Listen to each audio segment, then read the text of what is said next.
Now, the biggest reason why I believe Conquest is such an effective antagonist comes down to the same simple concept that makes all antagonists great, and that is how they contrast the protagonist of the story. It is in how an antagonist differs from the protagonist that sparks conflict between them after all. And when it comes to Conquest and Mark, the two are incredibly different. Conquest is likely the oldest Viltrumite alive, having seen countless conflicts, whereas Mark is a fledgling in the grand scheme of his lifespan. Conquest is as loyal to the Empire as one can be. Mark has forsaken his heritage and actively fights against the Viltrum Empire. Conquest takes pleasure in violence and death. Mark sees life as precious and doesn't want to fight. Conquest is defined by his mission, it is all there is to him. Mark denied his so-called mission, not letting anyone, be them his father or Cecil, control the kind of life he lives. He will live for himself. Conquest, in short, serves as a literary tool to put Mark's beliefs to the test, to make him fight the literal embodiment of the duty he threw aside when he stood up to his father. Mark was born for one reason, to be an agent of Viltrum, to aid his father in conquering Earth and bringing prosperity to their empire. He had his life laid out for him from the moment of his birth. However, having been born on Earth, Mark was born onto a world of choices.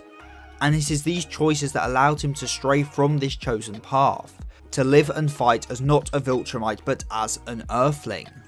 His rejection of his father is what sets him apart from all other Viltrumites, and is what in the end leads Nolan himself to change. But Conquest is the opposite. He is one who has literally become his role. He doesn't even have a name. They call him Conquest because that is what he does. He is so good at conquering planets that is all he is. He has lost all individuality, he has just become an agent of Viltrum. Just a world conqueror, not an actual person with a name. If Mark is a representation of freedom and choice, then Conquest is a chained dog. No, not even that, he is just a tool of the Viltrum Empire, without the choice to be anything different. However, something that might be becoming quite clear in the series is that deep down Viltrumites are the same as everybody else. Sure, their society has conditioned them to value strength above all else, but deep down it is connection that moves them. Nolan, one of the most loyal subjects of Viltrum, betrayed the Empire because of love, because of the influence of Debbie and Mark, because on Earth he learned of connection and becoming fulfilled by these bonds. And I think Conquest is the same. Deep down he yearns for connection. As he says, none of the other Viltrumites want to be his friends. Despite his successes, despite being the ultimate expression of what Viltrumite society values, he is all alone. He scares them. They think he is unstable. Likely because he is Viltrum's ideology taken to a logical extreme. He is everything wrong with Viltrum, with their self-destructive way of life, and so maybe they look away from him as they don't want to accept that Conquest is exactly what their society is headed towards, the physical example of the flaws of their society. To the point he isn't doing what he does for the sake of the Empire anymore. He doesn't care if the Empire conquers Earth or not, he just wants to revel in destruction. He lives and fights not for the Empire, but to live up to the image the Empire has of him, of the role thrust onto him of Conquest. Yet despite everything he does for the Empire, he doesn't get anything back. Maybe the reason he ended up this way is due to being so starved of connection. The only way he can connect with others is through a life and death battle with them. Through violence he can connect to others. And this is where Mark comes in. Mark, as shown with Nolan, is the wake-up call to the Viltrumites. He exposes their need for connection.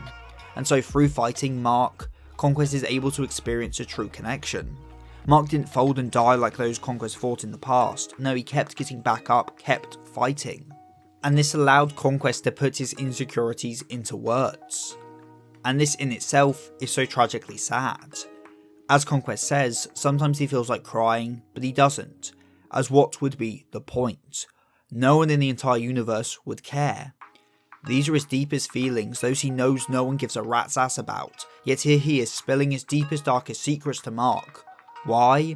Because Mark in this fight is the closest thing he's had to a meaningful connection in a long time. And because Mark is about to die, he needs to let someone know. He needs to voice his pain. Even if it will only last for a few moments before Mark's heart stops beating, he needs someone to acknowledge his pain. He will tell Mark as he knows Mark won't live to tell the tale. This is a way for him to actually be heard without having to actually reveal his true insecurities to the world, allowing him to avoid having to deal with the reality of these emotions, to get it off his chest without the consequences of what that means. And then he lost to Mark, but not due to Mark's lone power. After all, Conquest, the ultimate example of Viltrumite might, would never lose in a 1v1 to Mark. No, Mark won because of Mark's bonds. If not for Eve, Mark would have lost. His bond with his partner not only gave him the motivation to end the fight, but her literal power aided him in taking Conquest down.